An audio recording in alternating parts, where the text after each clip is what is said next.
right, thanks for joining in. Thanks for joining in. Give me a minute before I bring my guest in. Let me do some house cleaning. Make sure you share the broadcast with any of your friends, acquaintances, people who might be interested in what's going on in the women's flag football world. We need more subscribers. All right, let's talk about YouTube. Get everybody to subscribe to our YouTube page. Search Women's Flag Football Network on the YouTube page, or on YouTube, and then subscribe to our page. We got all of our live streams here. We've got some videos that I put together. Got a bunch of stuff going on the YouTube page, but we need subscribers and viewers. So check out some of our videos and subscribe to the page. Always got to talk about Women's Flag Football Network membership. We'll touch that up a little bit later on in the show. But we need your membership to help support everything that we're doing. So please feel free to sign up today. Become a Women's Flag Football Network member. Registration is now open for the USFTL. Nationals in Sarasota, Florida. Reserve your housing and hotels now. Let's get out there. Get yourself registered. I've already checked out the teams. We got teams falling in quick and fast. Get your teams registered. It's going to be a great women's division. We've got 5-on-5 coming in this year. We've already got, I think it was 7 teams signing up for 5-on-5. So that's awesome. So we got 5-on-5, we got 7-on-7, 8-on-8, and we also have an over 30. Is it over 35 Masters? So you get in there, check it out, sign your team up, and see you in Sarasota. All right, we're gonna go ahead and get started. I'm gonna send a couple of quick shout outs here. And then we're going to go ahead and get started. Actually, we'll do the shout-outs later. Let me go ahead and bring in my guest. Excuse the technical difficulties here. You know what, Mike? I didn't accept yours. Sorry, guys. I got to type his name in here because I didn't accept his invite right away. So unprofessional. So unprofessional.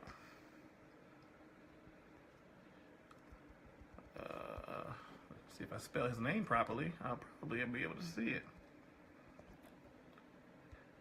Excuse the technical difficulties, everyone. There we go. There we go. Uh-oh. All right. Thanks for joining in. I know, I got to get it together. I don't know why I'm tripping today. Thanks for joining in. Let me try it again, Mike. It didn't accept the, Okay, yeah, Mike, I got it set. Look on the bottom of your phone. Come on, guys. All right, Mike, look on the bottom of your phone and see if you can click the join in button. And let's get it started. If not, click your add button again to be added to the show. And while we're waiting for that to happen,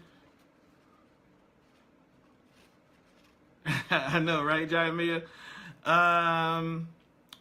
While waiting for that to happen, let's go ahead over the, I want to give some shout outs.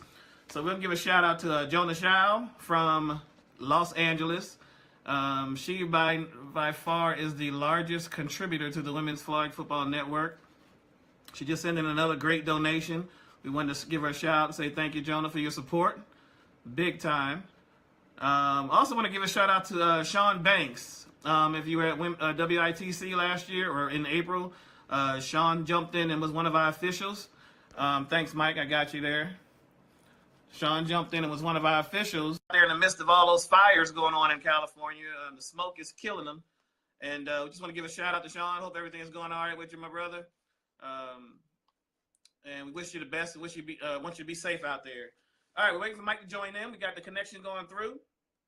And we are going to get started as soon as that internet connection pops in. All right. There we go. All right, Mike, how you doing? Good. Good. Glad we can hear you loud and clear. All right, I want to go ahead and give a quick introduction. We have Mike Cihon, the founder and CEO of the USFTL, the man who gave me my break in the women's division and an ability to touch women around the world for women's flag football. We're going to jump right into it, Mike. I like to keep the shows kind of quick so we can keep everybody's attention. We got a nice group of people watching, so everybody wants to hear you and not me. So let's talk about a couple of things. Give me a brief history about yourself and the USFTL and how it got started. Oh, it started back in 1988 when I turn a hobby into a business, and I just tried to give the national direction of flag football some type of a cohesive start for so we could make history and donate, document history, and run a national championship. It ties in all the different levels of the sport, especially with what you're doing today with such a good program for the women. So it's just been 28 years of my life dedicated to it, and Wow. hopefully we can keep it going. Wow. And and Mike says documenting what's going on. Mike, every year we have tournament MVPs. We've got players of the game. We've got all kind of awards that are given out, and all those names go down in history for the USFTL. They're in the permanent archives. So he's been documenting players since the start of this thing, and it's really awesome how it's been going on for so long. So great job on that, Mike. Yeah, talk a little bit about the women. That's what we're all here for. At least on my page, everybody wants to hear about the women. And talk about how it's grown a little bit. How have you seen it's grown over the last 5 to 10 years? For sure. About 10 years ago, Natalie, my assistant, Natalie Harris, was looking to grow the women's division, because the women have always been treated secondarily in all major sports in America. They seem to always come second to the men. So we decided to put an attention to the women, and she suggested that there was a real good director down in the Atlanta area, which is yourself. And so we named you the National Women's Director I'm thinking, almost 10 years ago. And you've done such a great job for the women's program by starting your Women's Flag Football Network, etc. And so as long as people will dedicate themselves to the women's game, which is what we need, that's exactly how we've gone and built it up at the national level. So you're doing a great job with the different tournaments and the different promotions of things, and getting the word out, and treating the women with dignity and respect, because they're definitely the most loyal customers that we have.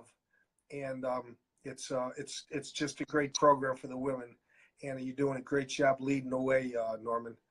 And I'm honored to work with you. Thanks so much. That means a lot. And yeah, definitely, I got a passion for working with the women. They are a great group. And when it comes to flag football, dedicated. The women come out in the field. They look great. They always pay on time when it's time to pay the registration fees. Yes. I mean, the women handle business. So it's always great to work with them. And it's always great for people like you who run such a large organization to recognize the importance of the women. Well, let's talk a little bit about Sarasota, Florida. So, we moved from Orlando a few years ago, went to Tampa for a couple of years, and now we're in Sarasota in this awesome complex. And let's talk a little bit about the move and what got us here to Sarasota. Well, we originally, when we took the tournament out of the Midwest back in 1996 and moved to Florida, we moved it because the weather was terrible up north, so we moved it south. So then as the popularity grew in Orlando, it got bigger, and we ran out of space at Austin Tyndall Sports Complex. So we moved over to Tampa 2 years ago. Then we outgrew Tampa within 2 years, so now we had to find another facility. So we moved the tournament down to Sarasota, where we have a field of almost 40 fields, where we can easily grow and build into a massive complex in the future. So and that's why we made the move, because of size, and because people, we moved originally because we wanted to keep the entire tournament in one complex. And right. If we can't do that, people felt like they were not getting the ambiance of the national championships, and like taking a satellite field out here, and that doesn't give the the ambiance of a true national tournament. So I think we found a home here. I think we can grow into this thing for years to come. I don't plan on moving it for for the next, as many years as we can, build and grow with this thing. So hopefully we found a home for sure. And that's the main reason we made the move. Yeah, and I think that's important. I know a lot of people were like, man, we moved from Orlando, then we moved to Tampa, then we moved to Sarasota. And, people like stability. We're not always quick to jump on change. Right. So it's good to know that it looks like we've got a spot large enough to take us as we continue to grow. Yeah, we're going to stay. We're going to stay here. I'm planning on staying here and building and growing with the community and making sure it all works out for everybody. Good deal, good deal. And I know Sarasota's welcome us with open arms. Yes. And that's always important. Yes, sir. Always important to know that the community wants us there. So good deal. And I'm looking forward to Sarasota. I know we've got some opportunities to play some beach flag football. I know it might take a while before it gets caught on with some of the normal clientele to come play flag. But, hey, we're on the beach. We got an opportunity to play some. So, yep. Hopefully some teams will take interest in it. I think that'll be pretty cool. Yep. Yeah, we're trying to start one. I'm not sure if we're going to get the beach off this year, but I know we will next year for sure. But it's got a growth. It's got a great growth potential all the way around. Yeah. I think it's going to take some time to catch on, but once it does, people are going to enjoy it. I mean, hey, I can see us now playing football on the beach, drinking a few beers, and you dumping in the water. Absolutely. So. I'm sure teams will start to enjoy that right there. Yep. Do we have anything new going on other than the new place? Anything exciting for people to look forward to this year at Nationals? Well, we have some 5-on-5 non-contact co-ed. We have some 5-on-5 women's programs coming up. So there's a contact version of the game. So hopefully these new divisions will spark interest in winning more national championships, making history, and ultimately going for the ring that we're we all like to nice. So it's that's what we play for. It's the Hall of Fame and the national championship. So that it makes an exciting thing. So I'm looking forward to doing the ring thing. Good deal. Wait, hold on. I can't move the camera, but I can bring my ring there you into go. the picture too now. There you go. We flashing the ring. There I got to throw mine up there. Rings. That's it. You got it. Love it. All right, so we got some things going on in the flag football community. We had a tournament that just happened the past weekend, and unfortunately, we had a black eye thrown on flag football. We had some incidents that happened out in the parking lot after the tournament was over. That it's just a black eye on the community. Yep. And so that brings concerns of safety at the tournament. Let's talk a little bit about the safety provisions that you're taking for Nationals here in Sarasota. Well, the bottom line is that I'm going to make a statement right now. I'm going to put all the onus on the coaches to make sure that they keep their teams under control. I'm going to guarantee you this year at the national championship. If one player that's not on the playing field steps on a field, we're going to eliminate that team from competition. There's going to be no ifs, ands, or buts about it. There'll be zero tolerance policy. If you storm the bench, you will walk right to the car, get on the airplane, and go home. Nothing to discuss. The coaches. I'm going to hold the coaches responsible. Right. The coaches will be held responsible completely, and it's the only thing I can do. We had hired 27 policemen last year. It was ridiculous. It was like that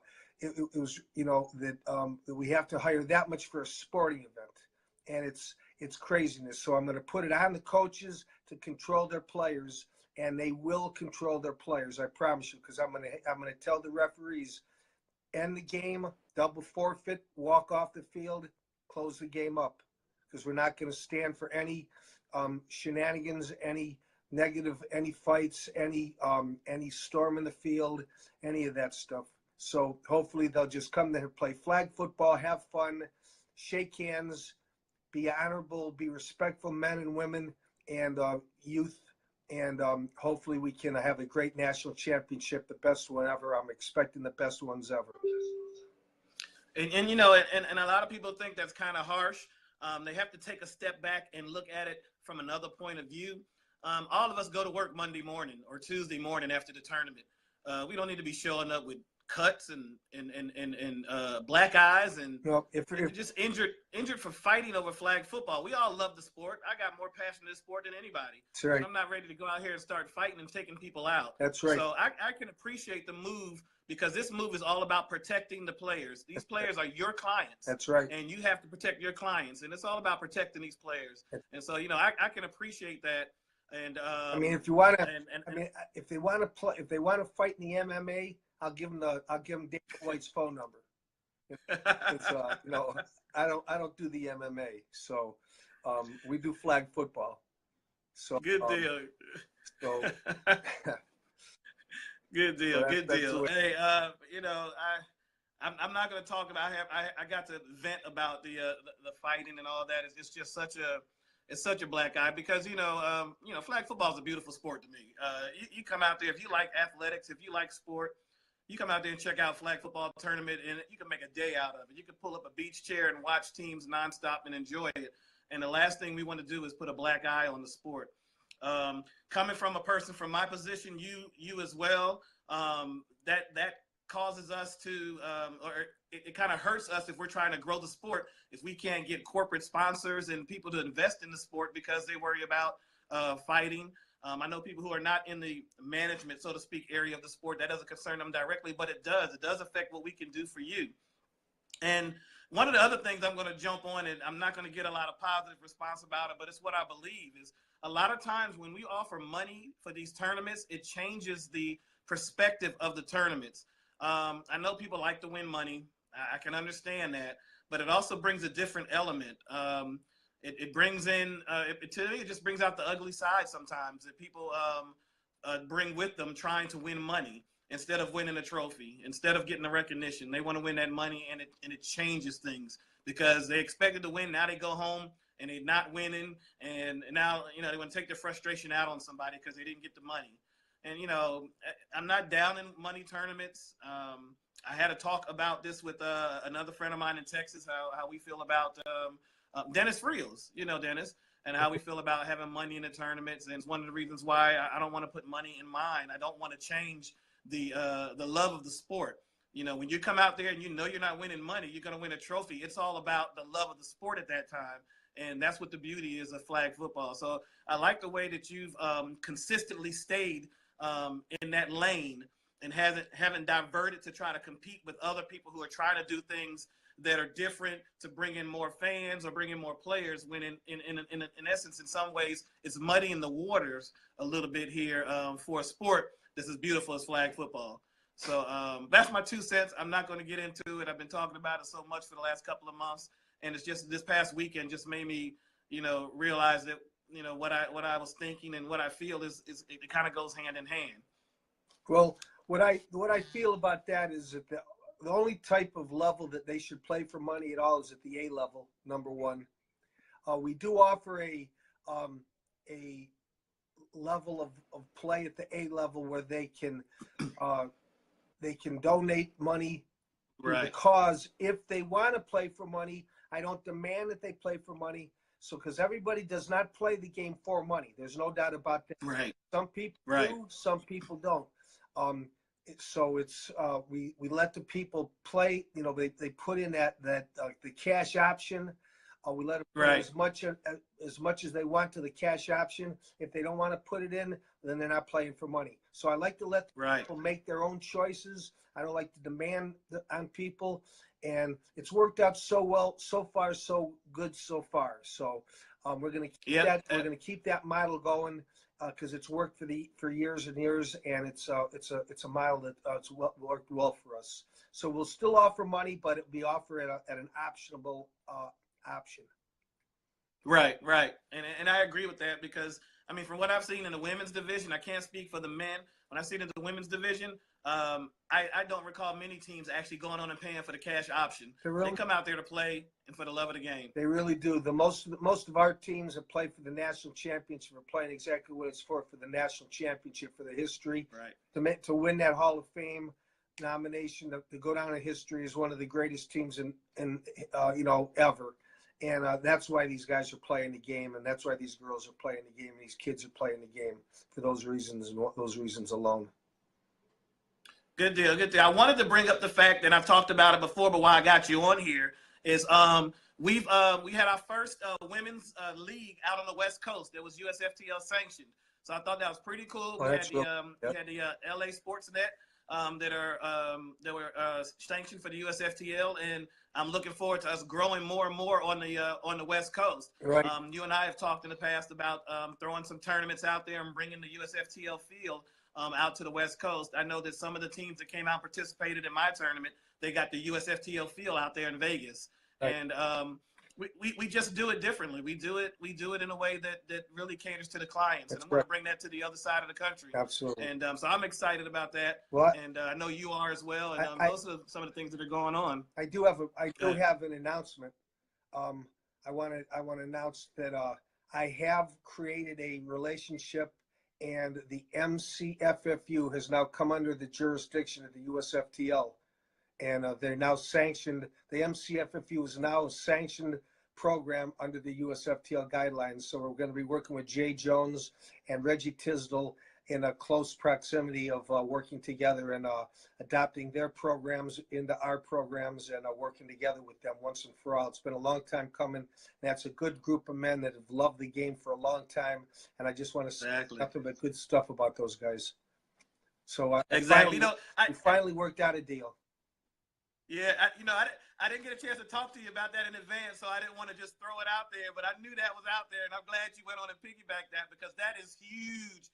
That is huge news for us now to be able to move out there on the West Coast. My cousin who lives in San Diego just joined in, so that means I'll be out there to visit him. But it's huge news for us to be able to branch out there to the West Coast, and those guys, Reggie Tisdale and Brian Alford as well, and Jay Jones. Brian, good group of guys. And Reggie, they're really good men, and we worked it out. They worked hard to make this happen. I'm honored to be working with them and honored to be affiliated with those guys, because they've loved the game for a long time and they've respected the game for a long time. So it's very happy news.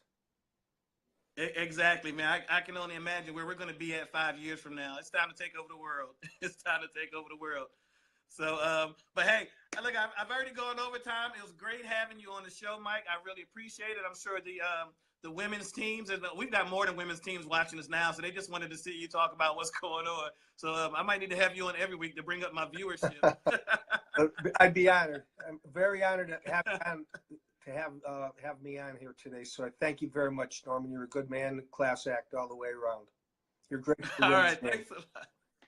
Thanks a lot. Thanks a lot. All right, Mike, you have a good night. We'll see you soon, and we'll talk later. Thanks. All right. All right, guys, we're about to wrap up the show. Like I said, I wanted to give a couple of shout-outs. Once again, I wanted to give out a shout-out to Jonah Schau, a huge supporter of the Women's Flag Football Network. Has been what she made the largest individual donation to the nonprofit. So we greatly appreciate her and appreciating what we do. We also signed up about we signed up a few more new members this week. We want more to join in. Talk real quick about the Women's International Tournament of Champions taking place April 20th through the 22nd next year in Vegas. Most of the 8-on-8 teams are already locked in. We are still looking to get 7-on-7 teams. I sent the email out to some 7-on-7 teams, but we want to expand to 7-on-7. So any 7-on-7 teams, contact me. We're bringing in some more of the West Coast teams as well for that division. But we need more 7-on-7 teams to fill it out. 8-on-8 is just about Trump type. So we've got a couple of teams. Whoever wins in the national championships in January, we'll have some openings for them, and we'll be locked and loaded and ready to go. So anyway, thank you very much for joining in the show, everybody. We'll see you next week, every Wednesday, 8:30 p.m. on my Facebook page. I'm Norman Carter, founder, CEO of the Women's Flag Football Network, and we'll see you soon. Do you want to continue to see what's going on with the Women's Flag Football Network and keep up with women's flag football all around the world? hit the subscribe button right here, somewhere. Hit the subscribe button and like our videos.